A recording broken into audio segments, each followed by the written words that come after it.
Good morning, everyone. Hopefully at this point you can see Augie and I here, and I'd like to welcome everyone to Summer Learning Academy 2021, Inclusive Education Success for All Learners. For our second 100% online Summer Learning Academy this year, the majority of us are in the province of Nova Scotia today, so we would like to begin by acknowledging that we are in Mi'kma'ki, the ancestral territory of the Mi'kmaq people. Pendant notre deuxième école de formation pendant l'été, 100% en ligne, la majorité de nos participants sont en Nouvelle-Écosse aujourd'hui. Donc, nous voudrions commencer en soulignant que nous nous trouvons en Mi'kma'ki, le territoire ancestral des Mi'kmaq. I have a couple of notes here before we get on with the keynote, and I don't want to take too much time from that. I do want to remind everyone to create your personal schedules in the platform. That's going to allow us a little bit of flexibility in arranging the credits and so on behind the scenes. Those aren't things you need to know about. I probably shouldn't have even mentioned it. But the reminder is to create your personal schedules. That's what's important. There are accessibility and language features available on the portal, and you can pop out the video in a standalone player if that makes it better for you. You can find help from us and from the SLA team in the public lobby chat or in by sending an email to sla.help@gnspes.ca. Those are two options available to you. At the end of each session, there is a feedback form available. We've had a couple of pre-conference days of great sessions, and I anticipate 2.5 more days of really wonderful sessions with great presentations. Don't forget the closing keynote featuring Maggie McDonnell and our Deputy Minister, Kathy Montroy, on Friday morning. I do want to take a moment to acknowledge the immense work of the SLA team.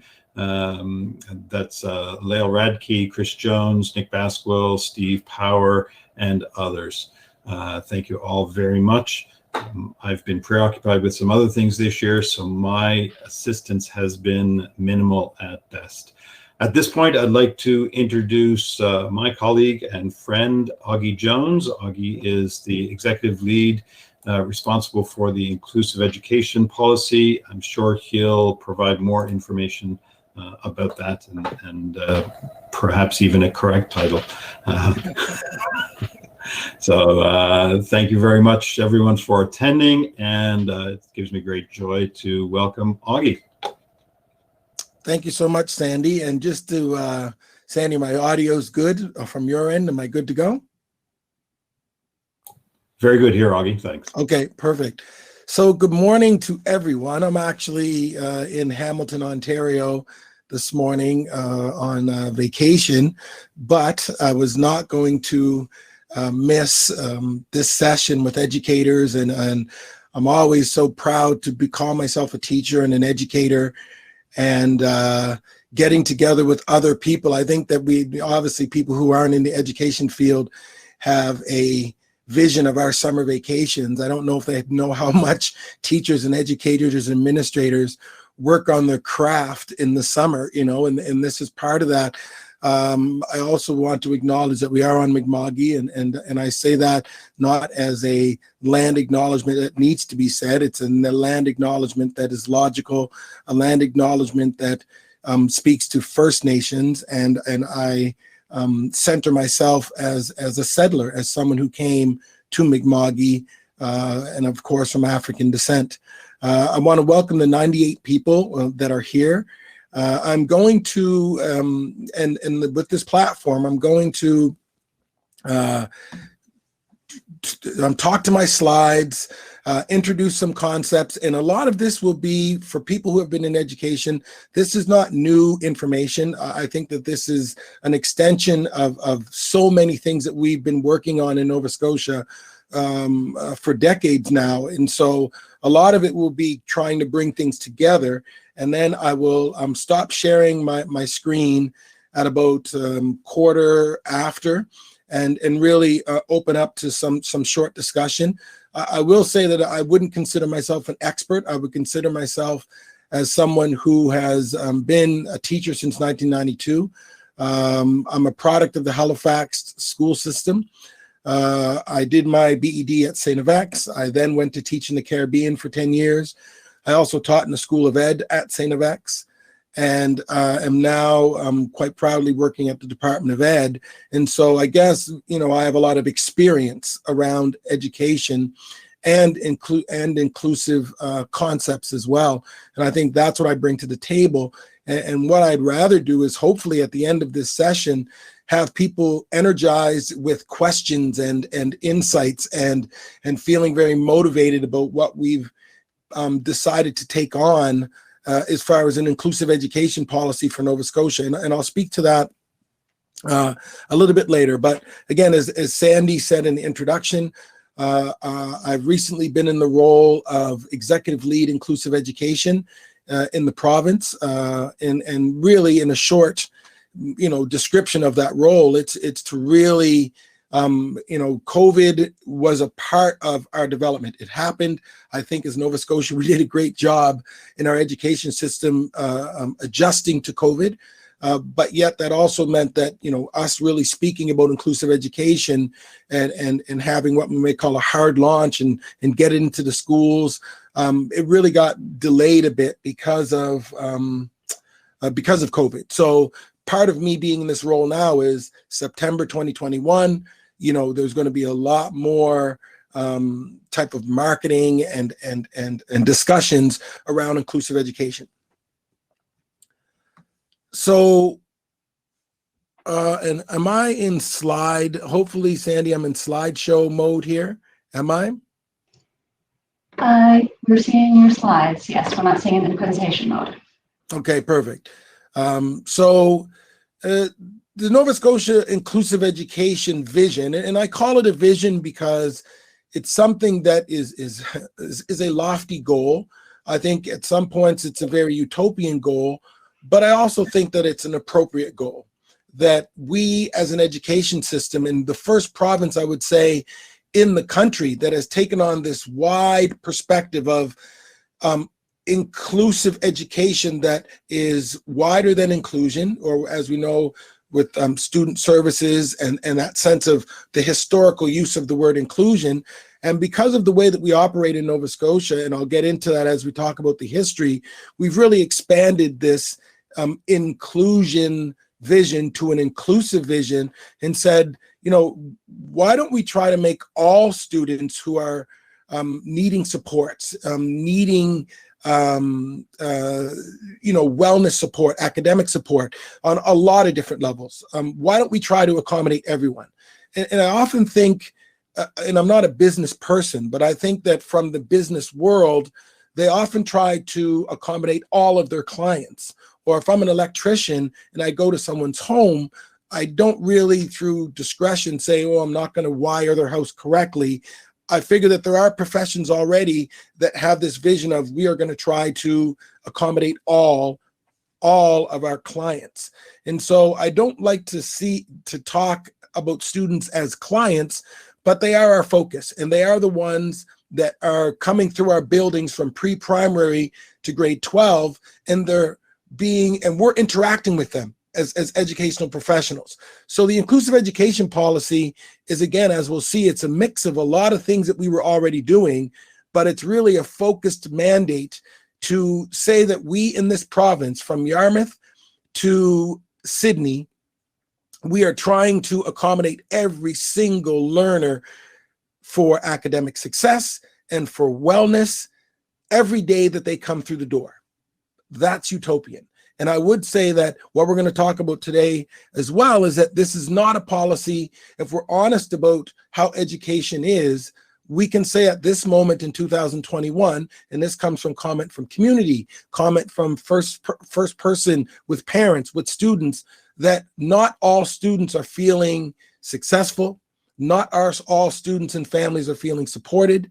Not all students are feeling linguistically and culturally safe in and comfortable within our school system. That's not a criticism. That is something that we need to improve. And I think that when we take an inclusive education lens and we see it as being, oh, critical of the past, I don't think that's it. I think it's about improving in the future. I see it totally positive as we are getting better at what we do in our province.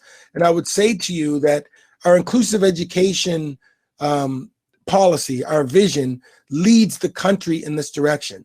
And we also have, from hearing from Jess Whitley, who is one of the key researchers on our inclusive education rollout, and Andy Hargreaves, we've been getting global attention, worldwide attention around this attempt at inclusive education from a Nova Scotia perspective that is meant to accommodate all learners. So what you see on the screen right now is word for word the introductory paragraph of the inclusive education policy.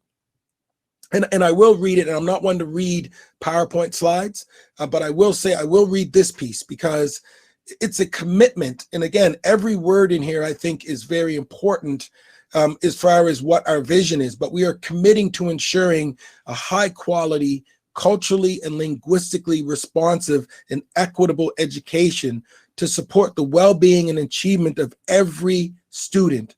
And as we know from the recent pre-primary announcement, that's fantastic news, we are also expanding what our school system looks like from beginning to end. So now, we have a pre-primary program that is 5+ years old, and we know that we've got a large amount of funding to expand that. So now when we think about our public school system, we have to include pre-primary right to grade 12.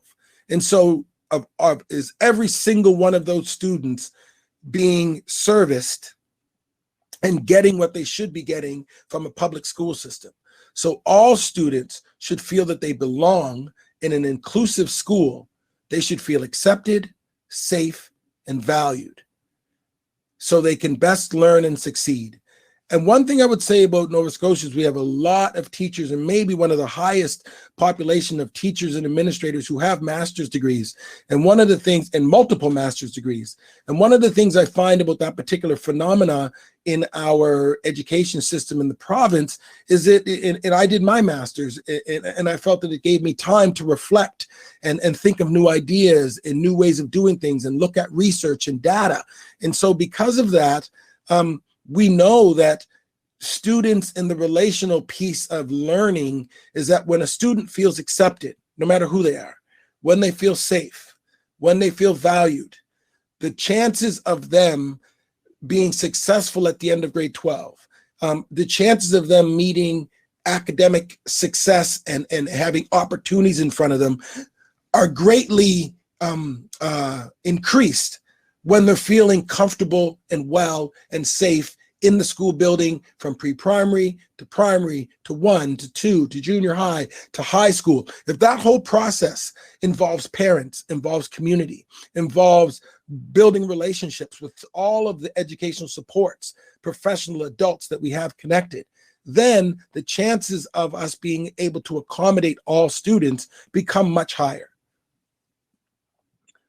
So let me think about who is all. And I did take these statistics from the Department of Ed and wanted to put them out there, not to focus necessarily on every single number, but when you look at the total from the 7R regional centers of education, and of course CSAP as our only provincial school board, we're talking about 121 or over 120,000 students that we are saying right now we are going to try to accommodate every single one of them. It's a huge task. It's a huge ask. It's a utopian vision. But I would say that most of the people on this call and on this session today would agree that that is our job as educators. And if I present it to you this way, I think we'll all get it even more. That's what I want for my two sons. That's what I want for my two sons. And so most parents who are on this session, who are also in education, know what it's like to send your child to a school building and you're hoping that what they get between 8 o'clock and 3 o'clock is safety and support and respect and culturally responsive pedagogy for all students, no matter who they are. We all hope for that as parents. So now we're flipping that as educators and saying, are we accommodating the 121,600 students that are in our public school system? But if we desegregate the data, this is where the rubber hits the road as far as inclusive education policy goes. So now when we break it up by gender, we have more male students in our school system than we do female students. And also you can see that we're starting through self-identification to get students who are identifying as non-binary, right? And so that is where you see the X by gender, and those numbers will increase as we do more self-identification.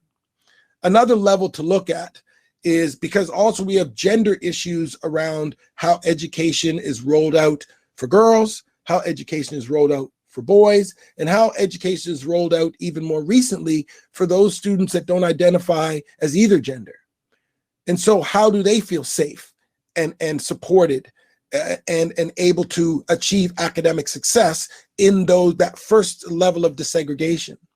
And then we look at our French-speaking education, which is 65,000 strong. And obviously, when you look at the Acadian School Board, CSAP, that is its own cultural space for French learners. But the numbers are also gigantic in our, immersion programs. And looking at Halifax HRCE, we're seeing 28,000 students are engaging in French education. And again, as we start to desegregate this data, now we're starting to see, with all of these differences, with all of this diversity, how do we accommodate 120,000 students who have these differences? And that's going to be my focus today.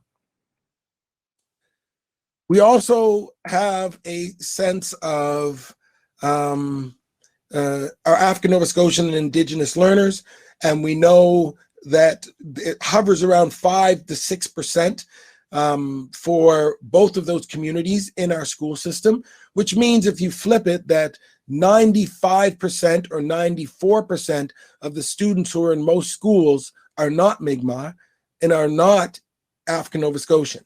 So quite clearly, I want to identify that these students who are African Nova Scotian or of African ancestry, or Mi'kmaq or Indigenous ancestry, are minorities in our school system. The reason why I say that is I taught in Jamaica, I taught in Guyana, I taught in the Bahamas, I taught in St. Lucia. In these particular school systems, people of color were the majority. And so some of the dynamics that we deal with are because the Indigenous and African Nova Scotian students that we speak of are in a minority situation.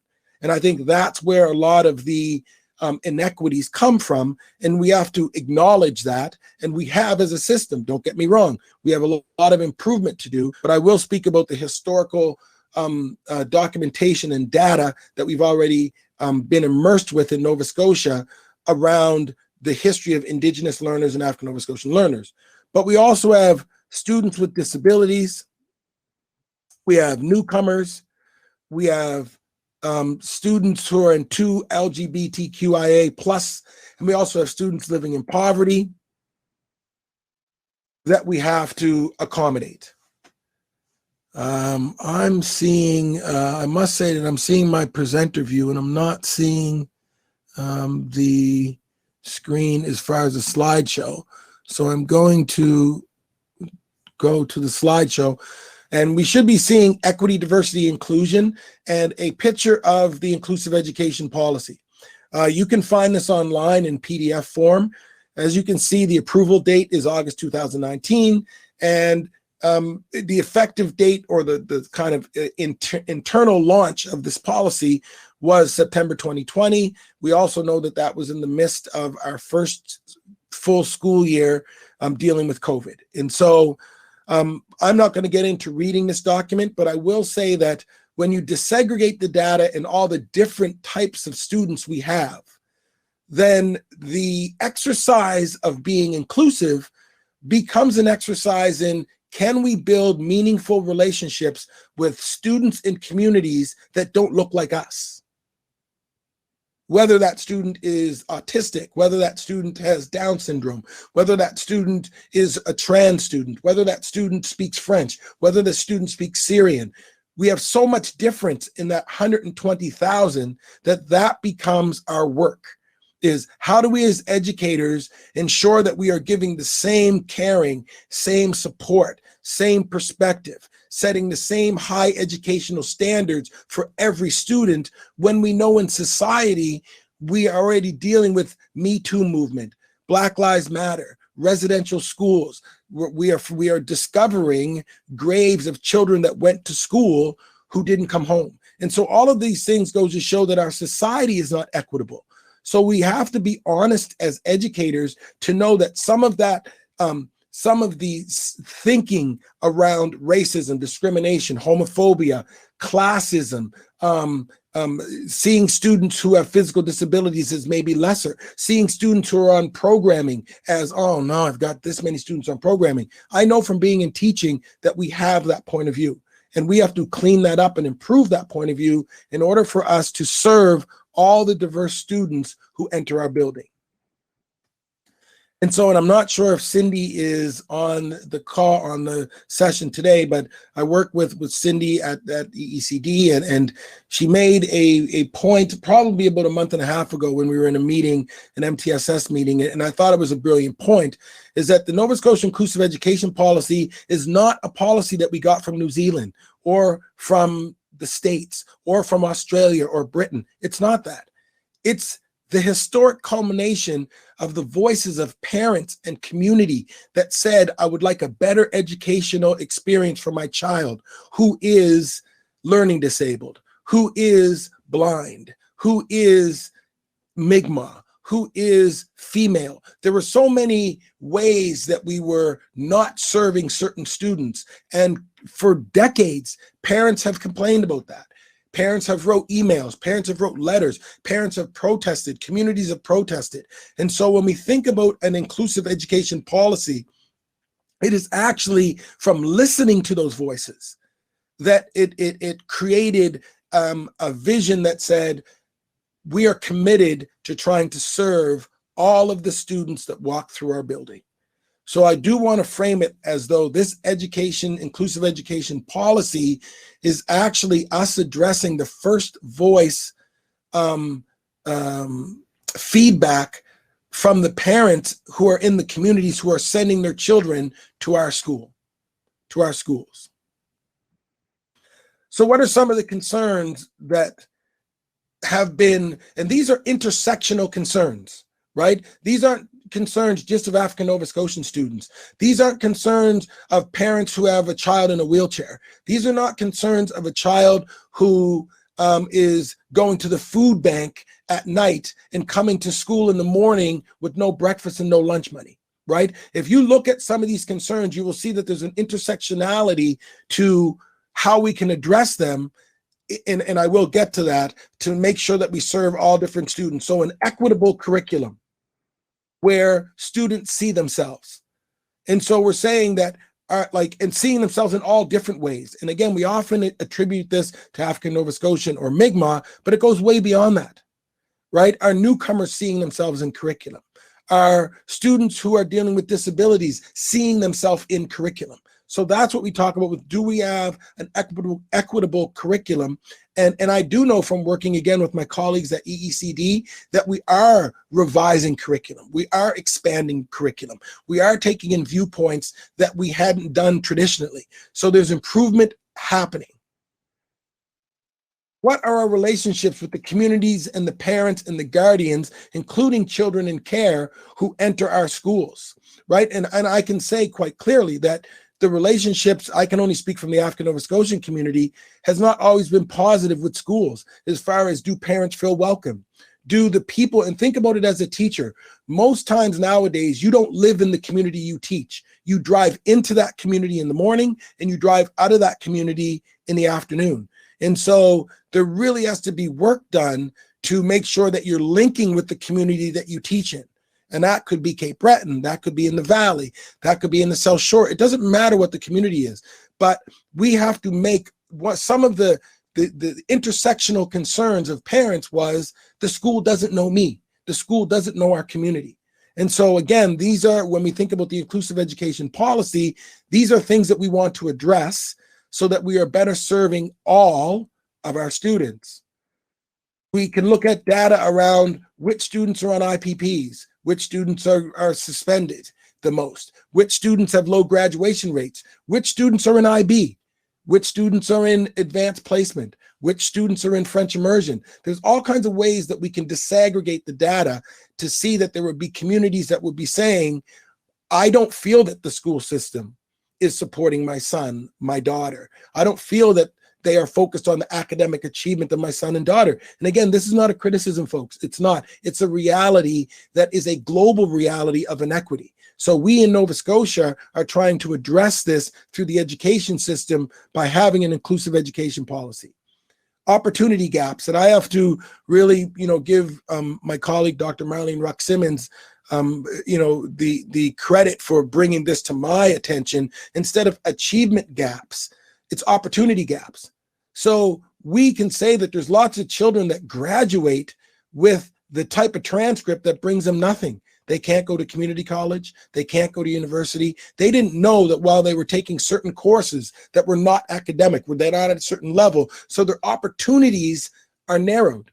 So we would like, in a utopian way, that every grade 12 student, no matter who they are, goes through our school system and has a huge opportunity to do many things, whether I am blind, whether I am Mi'kmaq, whether I am trans, whether I am autistic. I should be able to leave my school system at grade 12 with opportunities, career pathways.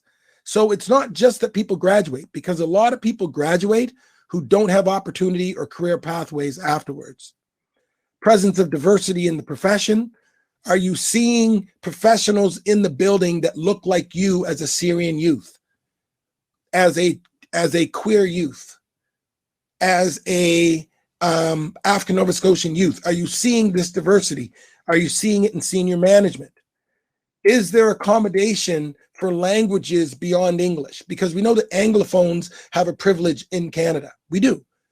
And because we often are unilingual. Anglophones are probably the most unilingual people in Canada because we figure we only need English. But if we look globally, if we go to Europe, if we look even, the people who are bilingual, most French-speaking people can speak French and English. And so there's a privilege to an Anglophone perspective. And again, we have to look to improve that if we are going to accommodate all learners. Racism, discrimination, homophobia, we know that exists in schools, and it's actually at the center of whatever bullying goes on.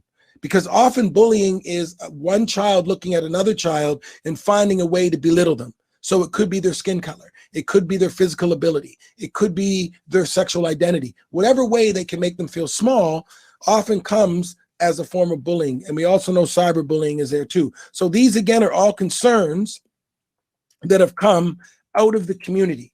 And so the inclusive education policy is saying we are going to attempt to improve our addressing these concerns. In Nova Scotia, we have been addressing these concerns for decades, but we would like to improve that. So the inclusive education policy is not a criticism. It's about improving. Because if we look at the Black Report, which is one of the most classic pieces of educational research in the country, that's 1994, right? And that led to many things, but that's still a report that is decades old. We look at treaty education. That particular connection between treaty education and the province was signed in 2015, which is 6 years ago. We look at the students' first documentation, which was, again, great work around what are we doing in the province around inclusive education that supports the learning, especially of students who have disabilities and need supports in order for them to be successful. How are we doing with that? That is 2018. And we do know that the inclusive education policy flowed out of this fantastic document. And one of the questions that broadened it was, well, these are fantastic principles. Can we apply them to Mi'kmaq learners? Can we apply them to African Nova Scotian learners? Can we apply them to newcomers? And what we found was many of the inclusive principles of the student's first document could be applied. And that is what led to the expansion into an inclusive education policy. And then we know that Dr. Avis Glaze came to the school system and did a research kind of focus on how efficient we are, how equitable we are. And so there were many changes that were suggested based on that too. So I purposely put these other research documents to show a quick snapshot of them, because it's a building and growing of these particular pieces of research over the decades that lead to an inclusive education policy. And so the graphic that you see now would be a lot of the foundations of what we're trying to do. Is that at the bottom of it, it's identity. So however my sons identify, and again, working with Dr. Marlene Ruck-Simmons in our African Nova Scotian framework, one of the things that I think is applicable to all students is know them as they're known. Know them as they're known, their identity. And so when you accept someone for their identity, for their trans and queer identity, for their autistic identity, for their African Nova Scotian identity, for the fact that they're from the Philippines identity, anyone identity is a perfect place to start. And then we can build on equity and diversity and inclusion. And once we do that, we now have a student that walks into a grade 3 classroom, that walks into a junior high building, who feels like they belong. That's huge. If you get students to feel like they belong, then they're opening up to learning, their resiliency, their ability to retain information and be able to give it back on tests and quizzes and exams. When you feel like you belong, those educational and cognitive processes happen a lot easier with that. And that could be Bloom's taxonomy speaks to that. There's a lot of ways that we know that how someone feels in their wellness, and if they belong, is connected to their educational ability. And so I do want us to pause for a moment and again, place this conversation and the inclusive education policy as one, a culmination of community voices who are saying we would like an improved school system. I'm okay with that. So then what happens with us as educators is that we have to see this as a way of improving and becoming better rather than being criticized. So for example, I find that we're quick to upgrade our phones and update our software and our laptops. We always want tapa. We always want it to be improved. Well, I would say use that same analogy for our school system. We should always be upgrading it. We should always be getting better. And we should be happy about getting better, so that when someone says that students with disabilities are not being focused on in a positive way from a comprehensive point of view, that every single student who has disabilities in the province is walking into a school where they're known as they're known and they're accepted and they're supported. That's not a criticism. That's a reality that exists. And so we as educational professionals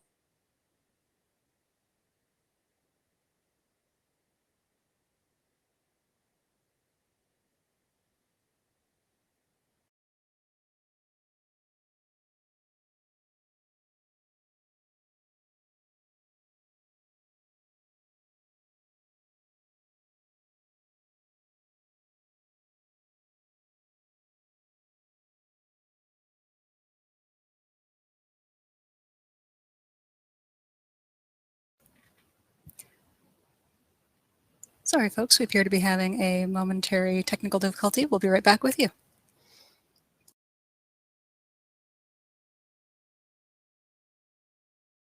change with the way that they experience school from 8 o'clock to 3 o'clock, because they will become self-actualized young adults, they will become productive adults, and then our society changes as far as discrimination, racism, homophobia, xenophobia.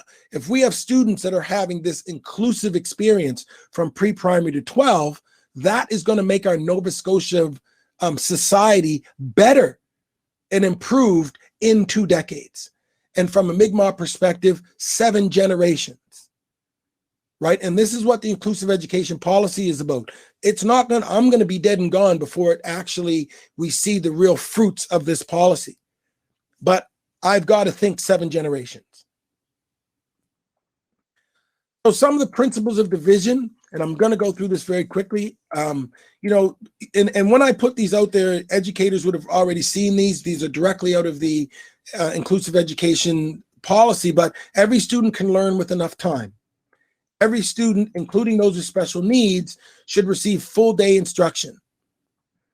Every student should be in a common learning environment. So again, we're speaking to a collaborative approach in schools where students are not secluded into resource rooms and learning centers and basements. And, it means that much as possible, students are integrating with a variety of educational professionals. They are in the prime instructional area as much as possible. Because I know that when we talk about Mi'kmaq learners in particular and African Nova Scotian learners, we know that the data shows that a lot of our children are outside of the main instructional area, whether it be suspension, whether it be learning center, whether it be resource room.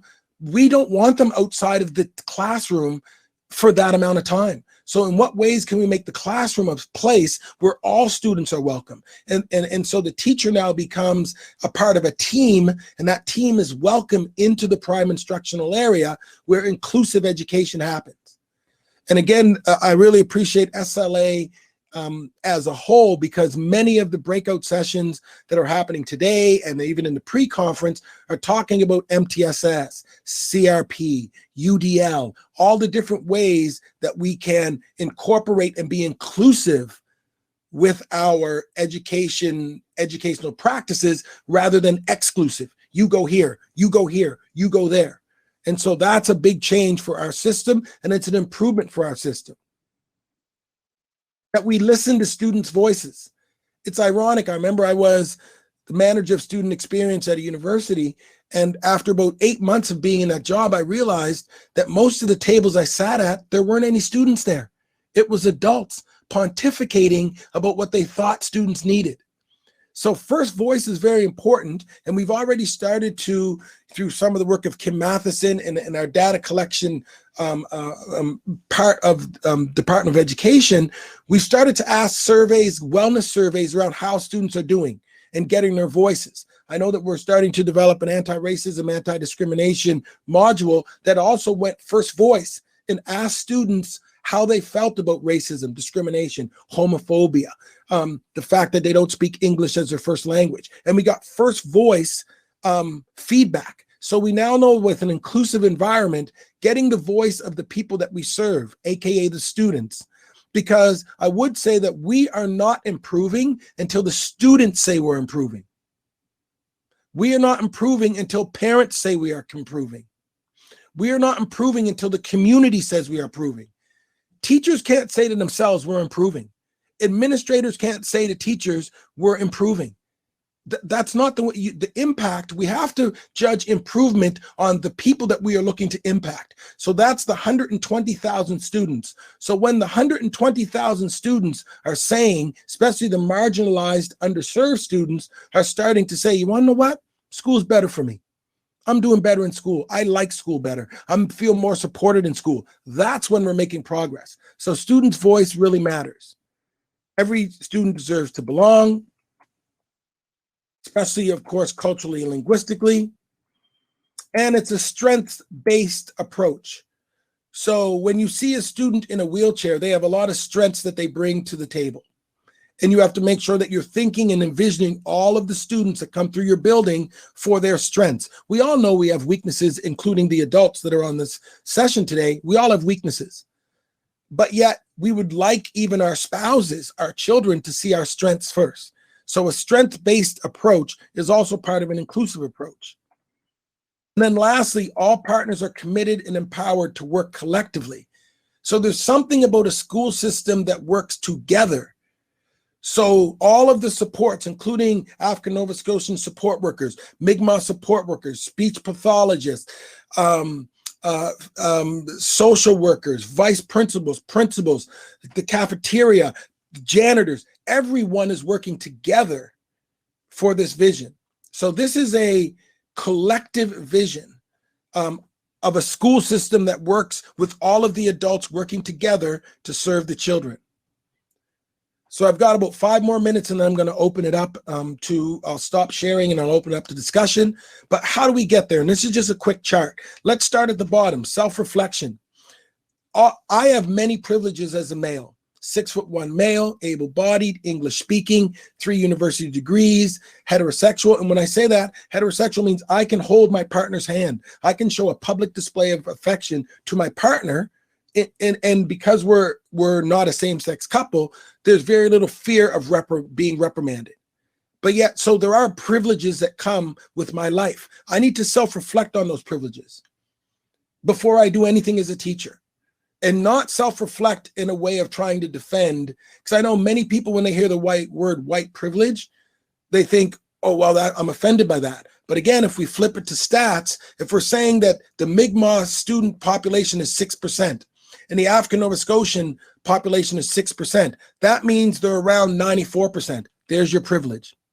If 94% of the students and the teachers in Nova Scotia are of European descent, there is a privilege to that. Same way in Jamaica, if 98% of the administrators and teachers and students are of color, they're of African descent, there is a privilege to that.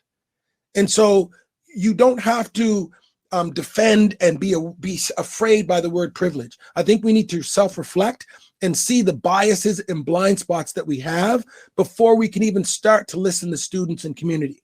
Then the next arrow is be open to listening and learning. I've been in meetings where I can tell the people that we were suggesting diversity to, inclusion to, were not open to the conversation. You could tell by their body language. You could tell by their responses. You could tell by the amount of barriers that they put. Oh, we can't do that. Oh, we can't do that. That's not the way to go. Are you sure you're right about that? Like those type of ways are being closed-minded. So if you self-reflect and then you're open-minded, then the next level is being comfortable outside of your comfort zone. So the parent and the student that you didn't get along with, you have to get along with them somehow. You have to build that relationship. Communities that you never went into, that the kids that come from that community, whether it's from socioeconomics, whether it's culturally, whatever, you don't feel comfortable. And that's, again, self-reflection. Be honest with yourself. If you don't feel comfortable, then you can't teach in an inclusive fashion. So you need to work on being comfortable phoning parents that may be angry with you, that may feel like, and as soon as you talk to them the first time, they may give you an energy that makes you feel uncomfortable. But I would guarantee you that if you listen to them and you honor them and you're open, that tone will change. And after continuous building of an authentic relationship, you will then be able to talk to that parent and then be able to teach that child. So again, once you're outside your comfort zone, now you can collaborate and build solid, authentic relationships. And then finally, that means that we can now focus on the academic achievement and wellness for all students. So now, because we self-reflected and we know that we have biases and we know that we have privileges and we know that we may have to be outside our comfort zone to accommodate students and parents and communities that don't look like us, don't talk like us, don't live like us. When we do that, now the table's set for us to offer an educational environment that's open to everyone. So again, this is just a short, and then we go back to self-reflect again, be open again, be uncomfortable again, collaborate again, focus on academic achievement and wellness again, and it's a continuous cycle. And so, and if you look in the next graphic, I do not have enough arrows, and I put this together. My graphic ability is weak, but if the student's in the center, then it's almost a web of how the student has to be connected to support staff and the teacher and administration and the parents and the teacher. Also, I could have an arrow that goes over to the parent, goes like, so everyone has to be connected in this relational web, because it takes a village to raise a child. And I would say that in all of our communities, the most important building beyond the hospital, beyond the rec center, beyond the church, beyond the dentist office, beyond the shopping mall, beyond the grocery store. The most important building in every community is the school building, because that's where we are bringing up adults. That's where we are doing social emotional learning. That is where other students are, where students and children and youth are learning about other cultures, other ways, other viewpoints. So a school is a very important part of the village. And so all we're saying with the inclusive education policy is that we behave village-like within the school building. So often your teachers say, oh, the ratio is 1 to 35 in class sizes. Well, if you add the student support workers and the resource teachers and the EAs and the learning center teachers, if you add all of the supports that are in your building and you utilize them, then your ratio is not 1 to 35. And it's not 1 to 25. The more adults that you welcome into your classroom who are professionals, who can add to the situation, who could assist you in a village manner, in an inclusive manner, it means that we're now bringing up a diverse population of children because we're using a diverse population of adults to accommodate those children. So with about, we're at about 14 minutes left, and I am going to open up, is that, again, and I said it, that education, I love being a teacher. I will always be a teacher. I love educators. And I have full respect for everyone on this call and in a SLA who in their summertime are thinking about students and thinking about curriculum and thinking about pedagogy, because we can change the world. So when we look at Black Lives Matter and the Me Too movement and trans and queer identity, treaty rights, residential school, all those learnings, the number one place that we can change society is inside of school buildings. The most powerful place to change society is inside of school buildings if we do it inclusively. So I know that is 45 minutes of me talking. In this platform, I found it was better because as far as me interacting, I can't do jam boards and breakouts. So I've basically been talking, but again, I'm going to open up now to any questions, insights, concerns based on the presentation. And I also want to thank those that took an hour out of their summertime. And for those that are continuing on to sessions, I want to thank you from the bottom of my heart. I know how important educators are. I have a great love for the educational system. And I think that this inclusive vision is something that can accommodate all. It is not an easy vision. It's not going to be an easy road, but I think it is that improvement road that we could lead the country in saying that, no, we're going to try to accommodate all students. All means all.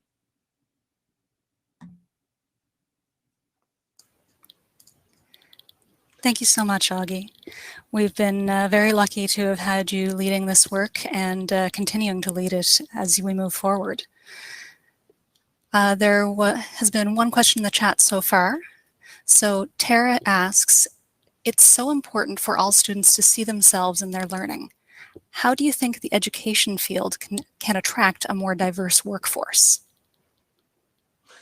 That's a great question, Tara, and I think that part of it, I know in the EECD we've had many conversations recently around the hiring process, because again, it's got to look different. If you want to attract a diverse population of professionals, then you may have to, for example, you can work with ISANs, you can work with the Mi'kmaq community has many places where they're networking to showcase jobs. The African Nova Scotian community has that. The disability community has that around, here's adults that could work in the school system, maybe what you see is underserved or in a minority position. And so I think that we're really starting to advertise jobs in different ways, to designate certain jobs as needing diversity. Some people may say, oh, they're against that, but that's after decades of not seeing diversity. Then sometimes you have to mandate things in order for that change to start to happen. And if you do mandate, hopefully in a couple decades, you don't need a mandate anymore because diverse hiring happens naturally. But at this point, it doesn't. So I do think to that question is you've got to be really purposeful in how you reach out to community, these diverse communities, in order to let the adults know that it's safe to work at HRCE, it's safe to work at Tri-County, it's safe to work at the Department of Ed. And to be honest, and I'm only speaking from the African Nova Scotian community, it's not always seen as a safe place with these jobs. It's not. So we have to build that connection with community that says that we are ready and willing and open to diverse hires. And then when you get here, we're going to ensure that you don't walk into a toxic environment. We're gonna onboard you and have you work in a situation that is also good for your own wellness and good for your own professional progress.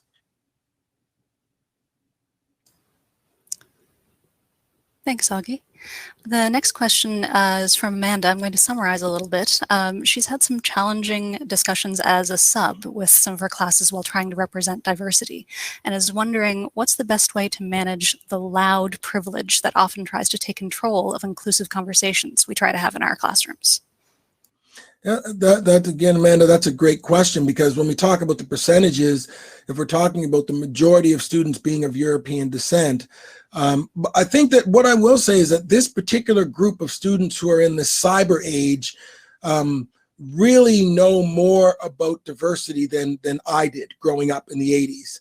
And so there's a real narrowing of the viewpoint that would be white supremacist or misogynist or xenophobic towards people who are not from Canada or immigrating. I think that is shrinking. So partly I find when I do the diversity work, and any teacher that's doing that, is own your own privilege in front of the students, be vulnerable in front of the students, and do not get angry at their narrow vision that they may have sometimes. People grow just like plants at different pace. And so it may not be that you have to solve everything in that one half an hour or 90 minutes with that grade 7 class. Maybe you're laying a seed to a student that really challenged you the whole day. And then maybe that seed grows, that they take a course or they see a movie or they end up having a conversation with a friend. And a month later, that seed that you planted as a substitute teacher grows into a new perspective. And so I think that I would just caution that people be patient with cultural change and asking people to change their thinking. It's hard to get someone not to go to the same Tim Hortons and change their Tim Hortons behavior in the morning. So humans changing their behavior and changing their thinking is not an easy thing to do. And so be aware of that. Complexity theory, change theory, have the conversation, lay the seed, be positive, own your own privileges, and then just let it lay as it lays. And hopefully that seed will grow into an inclusive plant that has that 13-year-old that challenged you being an 18-year-old that gets it.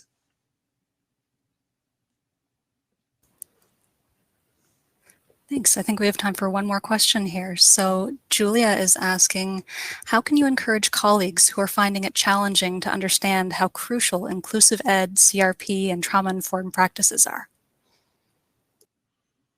Well, what comes to my mind is customer service, because again, if you're looking around your classrooms and you see diversity, then I would boomerang the question back to those colleagues and say, you know, one of the things, if we focus on student learning and if we focus on accommodating students, because often educational power has been with teachers, it's definitely been with administrators. I would suggest to you that the inclusive education policy vision puts the power in the student, with the student. And yes, we are the professionals, we are the adults, we are the leaders. But when we look around, there's diversity within diversity. So even if you have a class of all white students, that does not mean that there's not diversity within that class. So I often use this vision of an iceberg. We only see the tip of the iceberg of every single student we meet. We don't even know what's underneath. So whether the student's Mi'kmaq, whether the student's Francophone, whether the student's Syrian, like whether the student has mental, it doesn't matter. We have to get to know them better. So part of what I would say to colleagues who find it challenging, I hate to be blunt, but I would say to them, do your job. Do your job. Your job is to accommodate all learners. So when you're hearing about CRP and trauma-informed and treaty education, these are all concepts that have been brought up by community, that have been spoken about by students saying that they would like to have these things as a part of the education system. And what's great about it, it's not only Indigenous students who are saying that treaty education has to be there. It's not only Black students who would like CRP. Matter of fact, Dr. Shiraki Hawley says that CRP is for all students. The only reason it seems to resonate with African Nova Scotian and Mi'kmaq students here is because that's the group that struggles the most in the school system. But culturally relevant pedagogy applies to all students, right? So I think that teachers have to rethink what their job is. And if they rethink their job that they have to accommodate every student, then I think their lack of understanding inclusive ed, their lack of accepting it, comes to scope that it's not just for you to be the curriculum giant and the curriculum leader to come in and have all the power and say, well, I put the curriculum out there and only certain kids got it. No. You have to make sure that all children get it. That's our job. Same way an electrician has to wire up every house, and a dentist has to do everybody's teeth, and a doctor has to do surgery on everybody. So right now, the atmosphere in Nova Scotia is that all teachers have to accommodate all students. It's professionalism.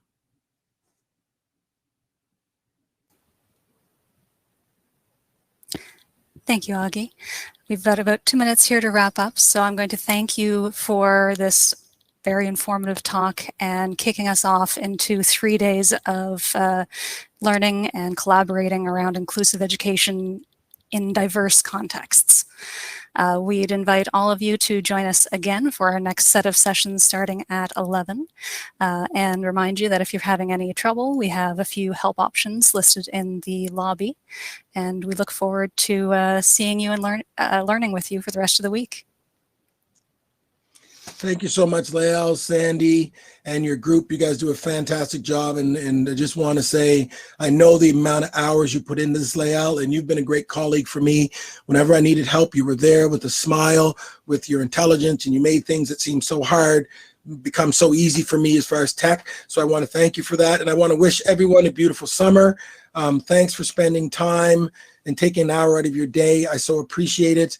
And again, I don't have the answers. I'm not an expert. I just hope I provoke some thought. Thank you, and see you soon.